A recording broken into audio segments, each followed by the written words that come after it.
Hi everyone, Aaron here for Zollotech, and iOS 12.0.1 and 12.1 Beta 3 have been out for a few days now, 5 days or so, depends on when you're watching this, and I've been running iOS 12.1 Beta 3 on these devices and 12.0.1 on my iPhone 8 Plus.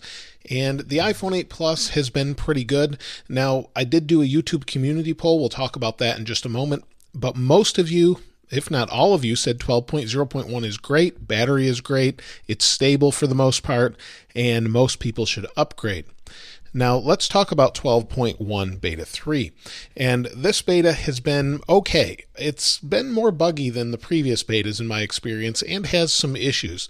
So for example, they did fix the charging issues. I have no issues when you plug in the charger, although I mostly wirelessly charge this, but if you plug in the charger, it charges every time now on the XS and XS Max, no issues. And I haven't had that issue, but battery has not been great. So if I go to battery here, let's go down to battery. Of course, my battery health's 100%. The thing's brand new, but you can see 3 hours, 53 minutes. And 2 hours and 47 minutes of screen off time. So I did use this a lot with the screen off. If I go to the last 10 days, you'll see this was the best day, 5 hours, 47 minutes. That was a few days ago.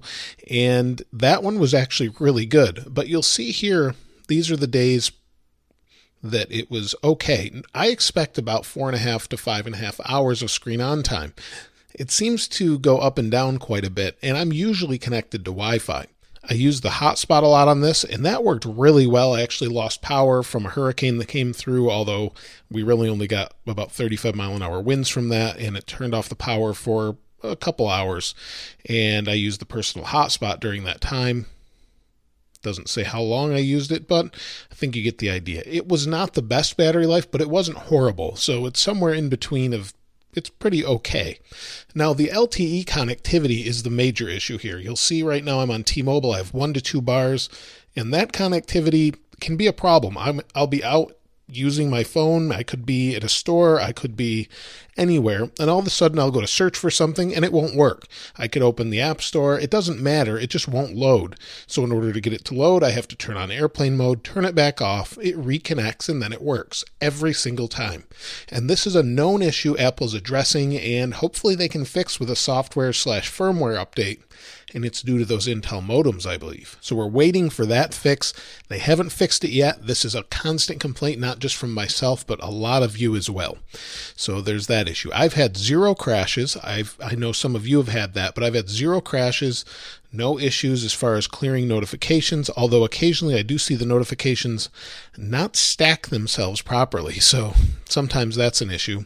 And then some of you are saying that when you're on the lock screen, your notifications are causing glitches when you're trying to clear those. So there's that. So let's take a look at what you had to say, though. So if we go into the YouTube community poll, over 7,000 of you voted this time in just one day, so I really appreciate the feedback. 59% of you said it's been great. Most of you that said it was great are on 12.0.1. Only 4% said terrible. 17% said okay, but some bugs. 10% said Android or Windows Phone. I don't know if anyone actually uses Windows Phone, or people saying I use an older version. Now, I read every single one of these comments before I made the video. About an hour ago or so, I read all of them. And there's some really good comments. That's where I get all my feedback from and provide it to you. And I think if you're on 12 or a previous version, you're safe to update to 12.0.1. It seems really stable. But if you want to use the beta program, just be careful because it's a little buggy. So you'll see 12.0.1 great. You'll see great after great. Okay, but some bugs. I wish it could be in the great category, but I still have some settings issues. The battery life is horrible. Battery health dipped down to 88%.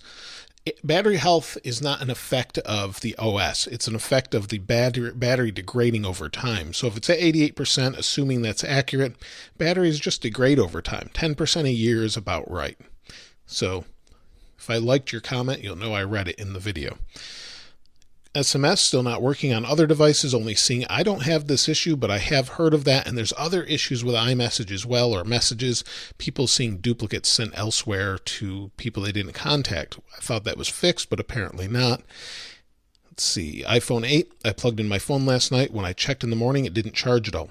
I have had this before I updated to this beta or 12.0.1. I have not had this since then. So just keep that in mind. Again, LTE network signal is not fixed, no service. That's a bug that we all are familiar with at this point if you have a XS or XS Max. I didn't download 12, heard it was some bugs interfering with phone, newer version to be added to iPhone. I uploaded. So far it's good, and that's what I keep hearing over and over. It's good. 12.0.1 is good. Battery life is not great. Weird freezing. I honestly haven't had settings freeze in this one. Normally I'll have settings freeze. I don't think since beta 3's been out I've had it freeze, which is great. Several bugs on 12.1 beta 3, worst beta I've ever tried. I would say that was more along the lines of iOS 11 was the worst beta. Also, my phone was really laggy. I had a bug in iOS 12.1 beta 3 where the phone is unlocked, but the message notifications would go to the watch. The phone doesn't give any indication that I get a text. I do hear this quite a bit, that people aren't getting their notifications on their watch. Hopefully that'll be fixed with an update. I haven't had that issue, but I know quite a few that have. Occasionally Face ID will not work. The iPhone isn't locked up. It just refuses to scan my face. I had to restart my iPhone when this happens. That could be an issue, but if a restart fixes it, that's probably a bug.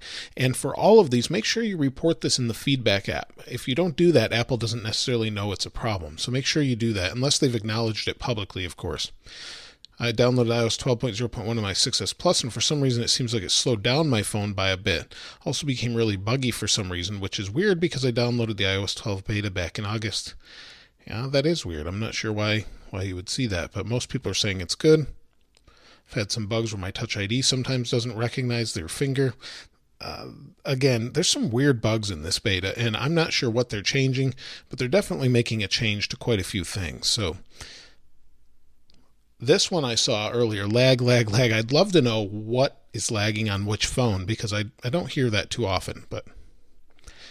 And let's see if we can read two more. Terrible, iPhone 8 Plus. Not a whole lot more as far as details. And Siri's super buggy. Oh, I wanted to mention this before. Siri is super buggy. In fact, when I talk to it often, and I don't just mean its assistant ability, the voice to text, it doesn't understand me half the time. And now before it did. And with iOS 12, it did with the betas. And now it doesn't. Something's changed, and I'm not sure what that is. It doesn't matter which device I'm on, but now it's, my voice to text was never an issue. Now it's constantly an issue. So I don't know what's different there. I'll read one more here. And sometimes it freezes up time to time and apps crashing on iPhone SE, but battery performance is great. I haven't had any apps crashing, thankfully, but make sure you check for updates in the App Store and see if you have any updates. That will definitely make a difference if they update their apps, and hopefully it works. So that's it for iOS 12.0.1. If you haven't updated to that, I'd say you're safe to do that unless you're into jailbreaking. Then you're probably already familiar that you shouldn't do that. However, if you are on the beta, if you're on any of the betas, update anyway. It's kind of our duty to provide Apple with information and see how it goes. But if you're not on the beta, I'd stay away from it for now anyway. Let me know your thoughts in the comments below. Of course, I'll link the wallpaper in the description, as I always do. If you haven't subscribed already, please subscribe and like. As always, thanks for watching. This is Aaron. I'll see you next time.